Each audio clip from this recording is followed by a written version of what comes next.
بسم اللہ الرحمن الرحیم۔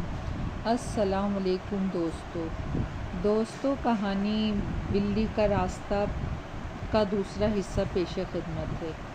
رات کو کھانا کھا کے دونوں بہنیں، امی، بھائی اور میں اکثر ٹہلنے نکل جاتے تھے۔ نئے بننے والے گھروں کے آگے مزدوروں نے عارضی مسکن بنائے ہوئے تھے، جہاں وہ چارپائیاں بچھائے چائے پیتے ہوئے یا حقہ گڑگڑاتے ہوئے باتیں کرتے نظر آتے۔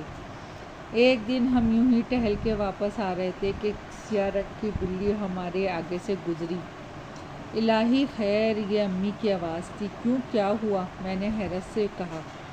بلی نے راستہ کاٹ لیا ہے، میری بہن ہنس کر بولی۔ تو کیا ہوا؟ میں نے پھر حیرت کا اظہار کیا۔ ارے بھائی، آپ نے سنا نہیں کہ بلی اگر راستہ کاٹ جائے تو کسی مصیبت کا سامنا کرنا پڑتا ہے؟ میری دوسری بہن نے کہا۔ واہ، وہی گھسی پٹی باتیں تو ہم پرستی میں ہنس پڑا۔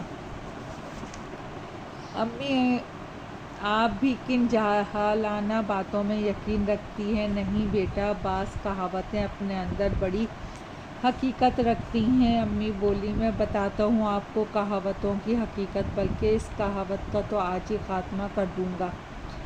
یہ بلی گھر جا کے کہے گی، کبھی انسانوں کا راستہ نہ کاٹنا۔ یہ کہہ کے میں نے ایک پتھر اٹھا لیا اور تاک کر بھاگتی ہوئی بلی کے سر کا نشانہ لیا، جو ابھی ہم سے زیادہ دور نہیں گئی تھی۔ پتھر عین اس کے سر پہ لگا، وہ چکرائی، گری اور بے سدھ ہو گئی۔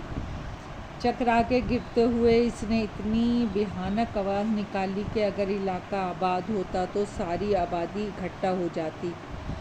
پھر بھی اس آواز کی بازگشت دور تک گئی ہوگی۔ امی اور بہنیں ڈر گئیں۔ یہ کیا کیا راحیل؟ سیاہ بلی سے تو ویسے ہی بھی ڈر لگتا ہے۔ کہتے ہیں اکثر سیاہ بلی کے روپ میں کوئی غیر مرئی مخلوق موجود ہوتی ہے۔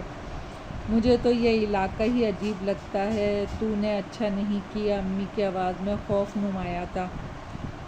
بہنیں بھی ڈر کے امی سے لگ لگ کے چلنے لگی تھیں، مگر میرا چھوٹا بھائی بالکل نہیں ڈرا، بلکہ وہ بلی کے قریب چلا گیا۔ میں بھی اس کے ساتھ بلی کے قریب گیا۔ بلی مر چکی تھی۔ میں نے یہ بھی غور نہیں کیا کہ بلی تھی یا بلّا، بلکہ ہنس کر امی اور بہنوں سے کہا، دیکھا انسانوں کا راستہ اگر بلی کاٹے تو بلی کھاٹے میں رہتی ہے، انسان نہیں۔ اب چلیں، دیکھنا کچھ بھی نہیں ہوگا۔ میری باتوں سے امی چڑ گئیں۔ خدا محفوظ رکھے، مگر پھر بھی میرا دل ڈر رہا ہے۔ گھر پہنچ کر بھی میں امی اور بہنیں اسی بلی کے بارے میں باتیں کرتی رہیں۔ میں نے کوئی دھیان نہیں دیا۔ اگلے دن کے متعلق پروگرام طے کرنے لگا۔ فرحت نے کہا تھا کہ وہ عید کی شاپنگ کے لیے جائے گی، اور وہ میری کزن بھی تھی۔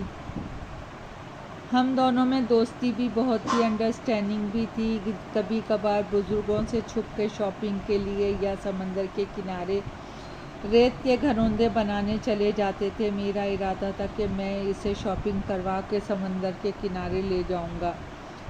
دل ہی دل میں تمام پروگرام طے کیا اور خوشی خوشی سو گیا۔ اگلی صبح جب میں اس راستے سے گزرا جہاں بلی کو مارا تھا تو یہ دیکھ کر کچھ حیرانی ہوئی کہ وہاں مری ہوئی بلی موجود نہیں تھی، بلکہ عین اسی جگہ میرے آگے سے پھر ایک سیاہ بلی بھاگی، مگر بھاگتے ہوئے اس نے جس نظروں سے مجھے دیکھا تھا وہ نظر مجھے آج تک یاد ہے۔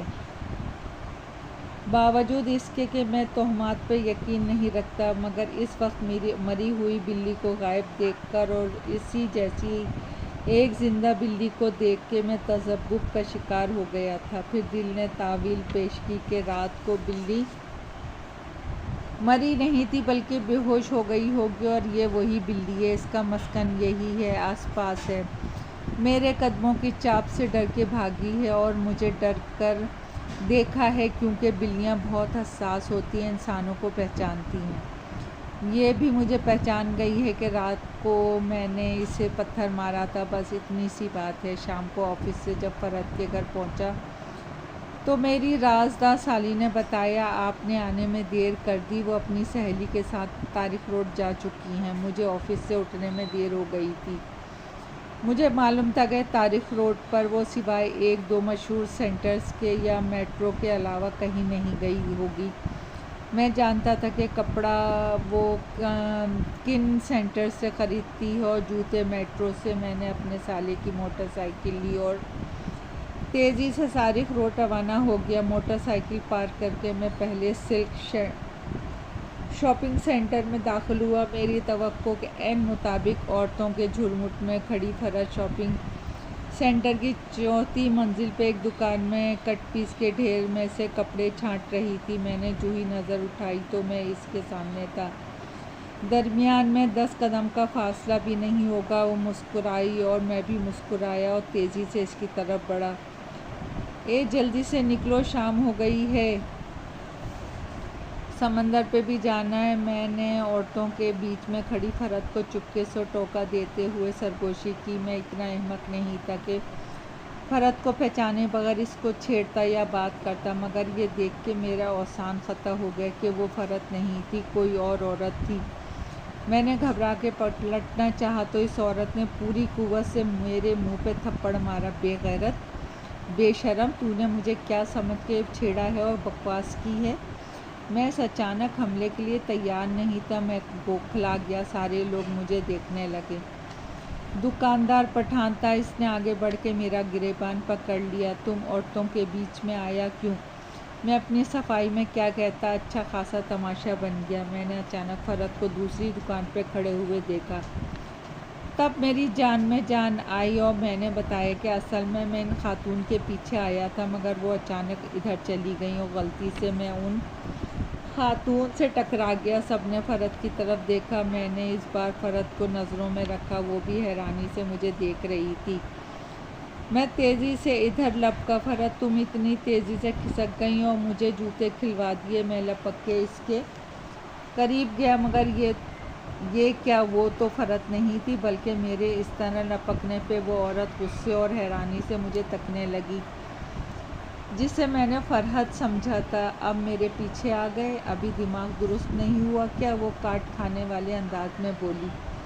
میں تو پریشان ہو گیا۔ کیا یہ نظر کا کھیل تھا یا میرے اوزار اتنے خطا ہو گئے تھے کہ ہر عورت فرد نظر آتی تھی؟ اس سے پہلے کہ لوگ مجھ پر پھر پل پڑتے، میں خود ہی تیزی سے سیڑھیاں اتر گیا۔ پاگل ہے شاید۔